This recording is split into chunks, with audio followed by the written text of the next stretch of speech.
আরে ইনি এখানে কি করছেন, কথা বলা যাক। আরে আপনি এখানে? আরে কেমন আছো? আমি তো ভালো আছি, বাট আপনি এখানে হঠাৎ করে আজকে? এটা একটা নতুন একটা অফবিট প্লেসে চলে এলাম, একটা গঙ্গার ধারে, ঠিক আছে? আচ্ছা আচ্ছা। এটা একটা অ্যাবান্ডন্ট হয়ে আছে একটা জেটি, হুম হুম। অনেক দিন ধরে তুমি দেখতে পাচ্ছ। তাই এখানে আমি একটুখানি একাকী একটু থেকে এনভায়রনমেন্টটা একটু বোঝার চেষ্টা করছিলাম, আচ্ছা। যে এখানকার আবহাওয়া এখন শীতকাল, ঠিক আছে? তা দারুণ একটা এনভায়রনমেন্ট, একটা চুপচাপ চারিদিকে একটা গান চলছে, তার মধ্যে যদি কিছু একটা নতুন কিছু একটা যদি ঘোস্ট, মানে ঘোস্ট বলতে কিন্তু সেরকম রকম ভূত নয়, আচ্ছা। এখানে যদি কোনো মানে আচমকা যদি কিছু দেখা পেয়ে যাই, তারই একটা এতে আমি চলে এলাম আজকে একটা অফবিট গঙ্গার ধারে, একটা সুন্দর জায়গা। তা এখানে প্রচুর লোক উল্টো দিকটায় আছে, তা আমি ঢুকবো কিন্তু এখন এই জঙ্গলটায়, পুরোটাই অন্ধকার দেখতে পাচ্ছ। তা শীতকালে একটা অ্যাডভেঞ্চার হওয়া তো বানতা হে, নিশ্চয়ই। তার জন্য আমি এখানে যখন ঢুকবো, তা আমার তো কিছুই এখন সেরকম প্রস্তুতি নেই, তাই একাই আমি এসে গেলাম কোনো পুরো নিরস্ত্রভাবে। তা আসো আমার সাথে, তুমি কি আসতে চাইছো? নিশ্চয় নিশ্চয়, আপনি যেমন যাবেন তাহলে আমি তো যাবোই। চলুন চলুন চলুন। তা আমার সাথে থাকলে তোমার কোনো ভয় নেই। একদম একদম একদম। তা এখন মোটামুটি আজকে ঠান্ডাটা অনেকটাই কম, তার মধ্যে একটা ডার্ক ওয়েদার, আর এই সাইডটা একবার দেখাও, খুব সুন্দর খুব জায়গা। সুন্দর লাগছে। তার মধ্যে কিন্তু আমার ঘোস্ট হান্টিং যে মিটার, সেটা কিন্তু সবসময় সচল আছে, যদি কারো দেখা পাওয়া যায়। আচ্ছা। বলা তো যায় না, অ্যাডভেঞ্চারের যেন কম না হয় লাইফে। একদম। লাইফে প্রচুর অ্যাডভেঞ্চার আমাদের করতে হবে, ঘরে বসে থাকলে কিচ্ছু হবে না। ভয়কে কাটিয়ে আমাদের যত অজানাকে আমাদের জানতে হবে। তা এখানে তা এখন চলে এলাম, পুরোটাই অন্ধকার স্পেস। তা তোমার ভয় করছে না তো? না না, একদম না, এখানে দৃশ্যটা দেখাচ্ছি। সুন্দর একটা ওয়েদার, এখানটায় বাদুড় উঠছে, চামচিকে উঠছে, এই সামনে থেকে সবই উড়ে গেল। হ্যাঁ আচ্ছা, দেখতে পাচ্ছেন আজকে আমরা দাদাকে পেয়ে গেছি কাছে। তো দাদার কাছে কিছু কোশ্চেন ছিল। হ্যাঁ বলো। তো দাদা, আপনি এই এত অভিজ্ঞতা আছে আপনার বিভিন্ন বিষয়ে, আজকে বিষয়টা পরে আলোচনা করছি, বিভিন্ন বিষয় আলোচনা, যে আপনার ছোটোবেলা থেকে খুব আপনার এই মার্শাল আর্ট এই ব্যাপারটা খুব একটা ইন্টারেস্টিং একটা আপনার কাছে লাগতো, স্কুলে কলেজে শুনেছি। হ্যাঁ, স্কুল কলেজে শুনেছি, তারপর আপনার একটা ব্ল্যাক বেল্টকে হারিয়েছিলেন শুনেছিলাম। তো এই ব্যাপারে যদি একটু কিছু বলেন। এইগুলো দেখো, আত্মরক্ষা তো আমাদের ছোট থেকে জানা উচিত। এখন আজকালকার যা অবস্থা, তোমাকে আত্মরক্ষা জানতেই হবে। নর্মালি তোমাকে, আমি যেমন ছোট থেকে প্র্যাকটিস, ঠিক আছে, তার জন্য তোমাকে ফিটনেস রাখতে হবে এবং ডিসিপ্লিন আর ফিটনেস ছাড়া তুমি জীবনে কিচ্ছু করতে পারবে না। তার জন্য মোটামুটি আমাদেরকে ছোট থেকেই শরীর চর্চার উপর ধ্যান দিতে হবে, এবং দৌড়াদৌড়ি, খেলাধুলা এবং বিভিন্ন শারীরিক এক্সারসাইজ, তার মধ্যে কুংফু কিন্তু অতীব আবশ্যক, তোমাকে শিখতেই হবে। কারণ কুংফু হলো প্রাচীন ভারতবর্ষের মধ্যে খুবই, মানে ভারতবর্ষ থেকে জন্ম নিয়েছে হলো কুংফু, শাওলিন, সেখান থেকে ডেভেলপড হয়েছে কিন্তু চায়নায়, ঠিক আছে? সুতরাং তোমাকে যদি কুংফু তুমি ঠিকঠাক ছোট থেকে শিখতে পারো, তাহলে কিন্তু আত্মরক্ষা নিয়ে তোমাকে ভাবতে হবে না। কুংফু, ক্যারাটে অনেকে শেখে, কিন্তু ক্যারাটে অতটা এফেক্টিভ নয় যতটা কুংফু, ঠিক আছে? সেই কুংফু তোমাকে মোটামুটি জানতে পারলে তোমার লাইফে কোনো ভয় থাকবে না, এবং একা তুমি যেখানে খুশি যেখানে সেখানে দৌড়ে ঘুরতে পারবে। তো আরেকটা জিজ্ঞেস জানার কথা, যে এখনো তো কোনো খবর পেলাম না, খোঁজ পেলাম না যে আপনি এখনো বিবাহিত হননি আপাতত, মানে এখনো সিঙ্গেল, বুঝতে পারছি।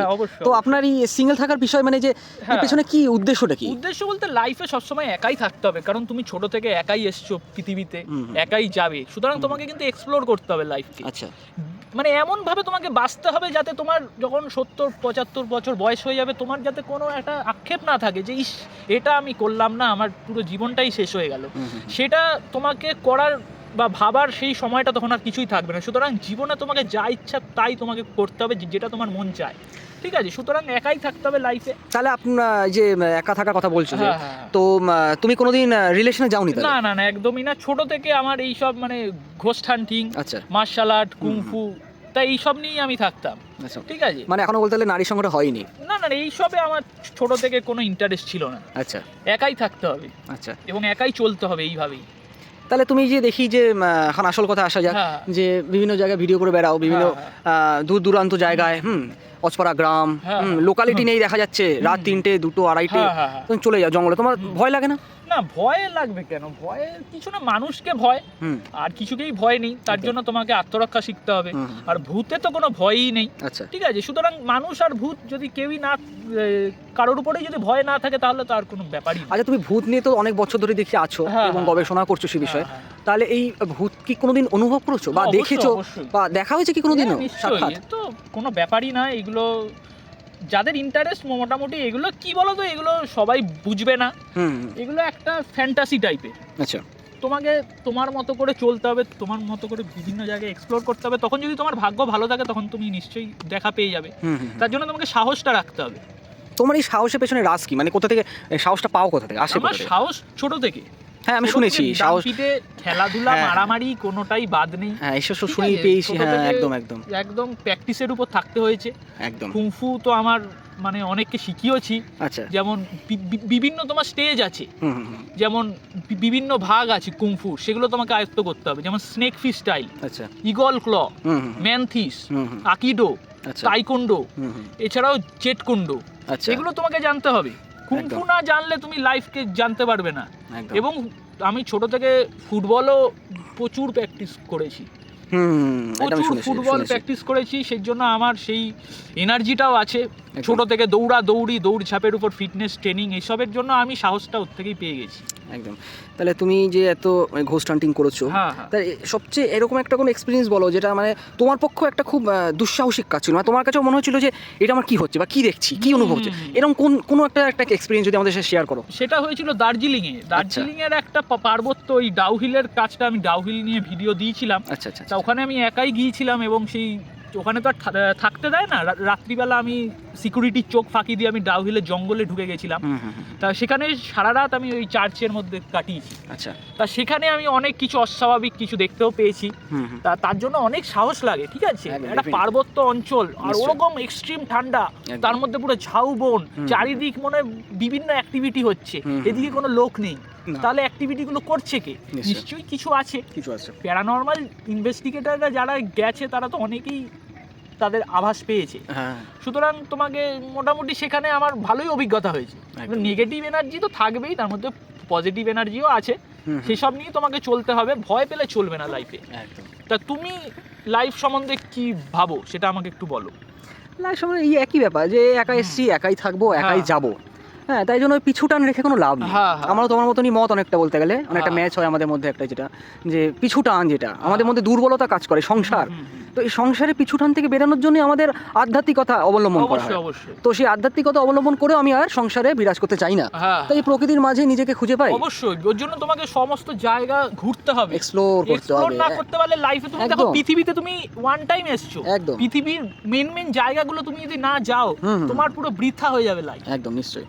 যেমন ঈশ্বরকে তুমি পাহাড়ে পাবে, ঈশ্বরকে তুমি জঙ্গলে পাবে, ঈশ্বরকে নদীতে পাবে, ঈশ্বরকে সমুদ্রে পাবে, সব জায়গায়। ঠিক আছে, মন্দিরে যাওয়াটা ভালো, গুড, কিন্তু আমি দেখতে পাই ঈশ্বরকে সর্বোচ্চ, একদম, মানে সারা পৃথিবী জুড়ে ঈশ্বর সব জায়গায় যেন বিরাজ করছে। এটা গাছেও আছে, মাটিতেও আছে, সমুদ্রেও আছে। সুতরাং তোমাকে ঘুরতে হবে। আগেকার দিনে সাধুরা ওর জন্য কোথাও একটা জায়গায় থাকতো না, তারা বিভিন্ন দেশ বিদেশ, সেই উত্তরাখণ্ড থেকে আরম্ভ করে অরুণাচল অব্দি ওরা হাঁটতো। ঠিক আছে, সুতরাং এক্সপ্লোর ছাড়া জীবনে তুমি কিচ্ছু করতে পারবে না। যত নতুন নতুন জায়গায় যাবে, নতুন নতুন কিছু শিখবে, এবং প্রচুর মানুষের তাদের ভাষা, তাদের সংস্কৃতিগুলো তুমি তাহলে জানবে। ঠিক আছে, সুতরাং সেগুলো একটা শিক্ষামূলক আমাদের ব্যাপার। একদম একদম। শিক্ষা তো অবশ্যই দামি, শিক্ষিত হতেও হবে, না হলে তুমি বোকা হয়ে থেকে যাবে সারা জীবন।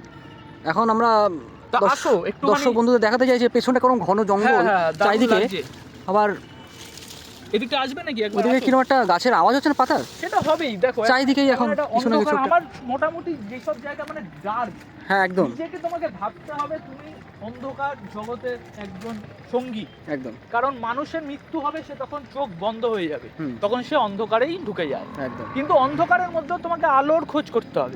যেমন এই জায়গাটা দেখো, পুরো ডার্ক, একদম, এখানে চামচিকে উঠছে, অনেকে এখানে আসতে ভয় পাবে, কিন্তু তুমি কার সাথে আছো? আমার সাথে আছো, সুতরাং তোমার কোনো ভয় নেই। সেই অর্থে দেখো এই সাইডটা কত সুন্দর লাগছে, কিন্তু আমার এখানে এই দেখো গাছ থেকে বাদুড় উঠছে, দেখো এই যে বাদুড় উঠছে, নিচ্ছ একদম, এই যে যাচ্ছে। একটা জায়গা মোটামুটি আমার সাথে থাকলে তোমার এনজয়মেন্ট, এক্সপ্লোর সবকিছু তুমি পেয়ে যাবে। দেখো এই জায়গাটা একবার দেখে আমরা এখানটা একবার ঢুকবো, ঠিক আছে? আচ্ছা, তুমি আমার সাথে থাকবে, কিন্তু ওই অন্ধকার কিন্তু জায়গা, কোনো ভয়ের কোনো ব্যাপার না। মোটামুটি তোমাকে এই দেখো যে সামনেটা পুরো কিছু দেখা যাচ্ছে না। এবার শীতকালে আমরা একদম জঙ্গলের মাঝখানে এসে গেছি, এখানে এসো, একদম একদম দারুণ জায়গা। জায়গাটায় আমরা এক্সপ্লোর করছি এখন। জায়গাটা একদম ব্লক এবং খুবই হান্টেড, চারিদিকে শুধু জঙ্গল আর ঘাসপালা, আর কিচ্ছু নেই এখানে। কোনো এনার্জি আছে, কিন্তু যেহেতু আমি এসছি এখানে, এনার্জি কিন্তু এখন আর থাকবে না, একদম চলে যাবে। তুমি ওখানেই থাকো। একদম। আরে ইয়ো। তো দেখতে পাচ্ছ বন্ধুরা যে দাদা ওইদিকে গিয়ে কতটা ঢুকে গেছে তাকে দেখা যাচ্ছে না। এখন আমার ফ্ল্যাশের আলোতেই তোমাদের দেখাচ্ছি জায়গাটা, শুধু দেখো যারা ঘন ছাড়া এতই জঙ্গল ঘন কিছু দেখা যাচ্ছে না। এই দাদার আলো দেখতে পাচ্ছি আমরা, দাদাই ফিরে আসছে। চলো, তোমার পায়ে কোনো আবরণ সেরম নেই, সাপ খোপও থাকতে পারে। একদম একদম, চলো।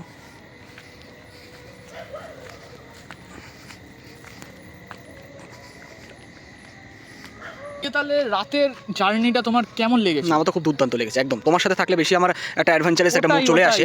হ্যাঁ একদম একদম। মোটামুটি তোমাকে সবার থেকে আলাদা হতে হবে একদম একদম, তাহলেই লাইফে তুমি নতুন করে বাঁচতে পারবে, নাহলে কিন্তু পুরো বোর হয়ে যাবে লাইফে। হ্যাঁ হ্যাঁ, মাঝে মাঝে এরকম অ্যাডভেঞ্চারে আপনারাও আসবেন, ঠিক আছে? অন্ধকার জায়গা, মাঠ, যে কোনো জায়গায় জঙ্গল, আপনারা আলো নিয়ে ঢুকে যাবেন। সবাই ঢুকবেন না আবার, যাদের সেরকম মানে সাহস আছে বা এনার্জি আছে বা নতুন কিছু আবিষ্কারের ইচ্ছা আছে, অবশ্যই সেফটি নিয়ে ঢুকবেন একদম, ঠিক আছে? সুতরাং আমার সাথে থাকবেন, আরও ভালো ভালো ভিডিও পাবেন আপনারা। সুতরাং এরকম অ্যাডভেঞ্চার ভিডিও নিয়ে আমরা আবার আসবো। ধন্যবাদ। তো নমস্কার বন্ধুরা, আপনারা দেখতে পেলেন যে বুবুনদা, বুহুন টিভি ফেমাস গাই। অনেকদিন পর বুবুনদার সাথে দেখা হলো। আর বুবুনদা আমাদের নতুন একটা অ্যাডভেঞ্চারে আজকে একটা মানে বলতে গেলে রস আস্বাদন করালো। একটা গভীর জঙ্গলে গেলাম, বিয়ে ভালো একটা গঙ্গার পাড়ে আড্ডাও হলো, গল্প হলো, আর অ্যাডভেঞ্চারটা হলো, এবং তার সাথে কিছু ছোটো একটা কথাবার্তা হলো, যাই দেখলেন। তো আশা করছি আপনাদের সকলের ভালো লেগেছে। এইভাবে আপনাদের সাথে থাকুন, পাশে থাকুন। আর আমি আপনাদের সাথে কৌশিক, দেখা হচ্ছে আগামী একটা নতুন ভিডিওর সাথে। ততক্ষণ বাই।